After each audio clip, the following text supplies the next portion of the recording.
This is video of South Bend for a tribute of Orlando. The river lights in downtown South Bend lit up in colors of the rainbow. It's one of many ways South Bend is standing in solidarity with the victims of the mass shooting. The LGBTQ Center in Mishawaka held a candlelit vigil last night. Supporters chalked the sidewalk to show support. South Bend Mayor Pete Buttigieg also weighed in on the tragedy. You know, this is an attack on all of us, and I think we need to come together in solidarity that anybody who is targeted for any reason, that's just not acceptable. That's not who we are. Our country is about opportunity for everyone. It's about acceptance for everyone, and until every single person in this country knows it and feels it and can live in that kind of safety, we got work to do tonight to remind ourselves of that work.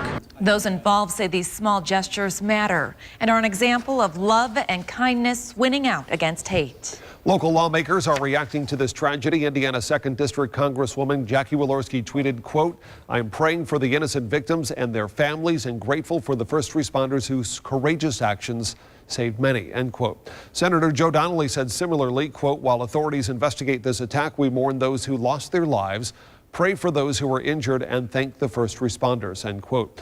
And Senator Dan Coates tweeted, quote, "I am saddened by the tragic news from Orlando this morning, thinking of those who lost a loved one to senseless violence." Michigan Congressman Fred Upton will be joining us live in the studio for his reaction coming up in about 15 minutes. Now 6:47, and Congressman Fred Upton, of course, from St. Joseph is here. We're talking about what happened in Orlando. Yeah, the worst mass shooting in U.S. history. What's your reaction to this? Just awful. How do we connect the dots? How do we stop this from happening before? I mean, the stories that we're hearing out that his wife left him suffering physical abuse, domestic abuse. How do you get a weapon like that into in essence, a bar, restaurant place, shoot more than 100 people? I mean, it's a big gun. You got lots of ammo. I'm going to the Cubs game. They're playing the Nats tonight in D.C. I know that I'm walking through a metal detector. I got to take my hat off. They're checking to make sure I don't have anything in a knapsack or anything. You're walking through a metal detector. How does this happen? How does the FBI interview the guy twice?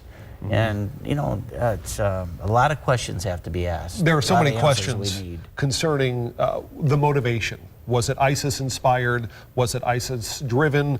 Was he a mental illness patient? The question, though, that I have for you is, since this is going to ultimately land in some form of political realm, you deal in the political side of things. The Republican nominee for president, Donald Trump, is saying that President Obama should step down, resign from his post, because he's refusing to at least look at the possibility this is radical Islam. Do you agree with that? No, I mean, come on. The issue right now, though, is a larger one, and that is, you know, as you look at all these trained fighters in Syria that are returning back to the EU, a question that many of those countries aren't able to answer is, what is happening to those terrorists, or these folks who have been radicalized, trained, and now are back on the continent of the EU? It appears as though this is a lone wolf issue. Yes, he had a lot of different mental issues, domestic abuse, other things like that. Actually was identified, may have some link to ISIS based on the 911 call and everything else. But we got to connect the dots and try to figure out what happened, and how do we stop this in the future? Just awful. And listening to those stories of the family members. Yeah.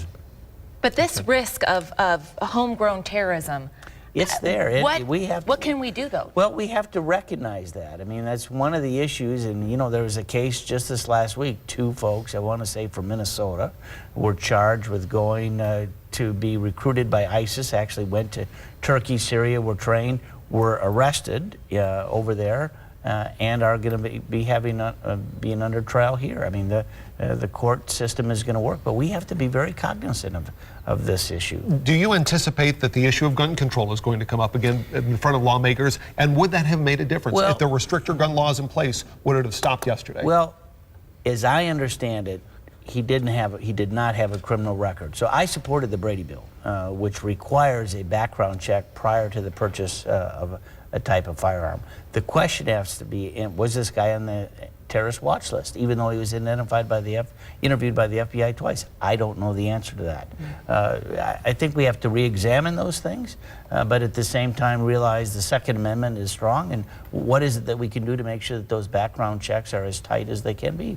But how did he get an assault weapon into a place like this and be able to shoot more than 100 people? And you can't mandate every small business puts up metal detectors? No, you can't. But how does this happen? Especially when he was identified twice, interviewed twice. Congressman Upton, thank you for joining us this morning.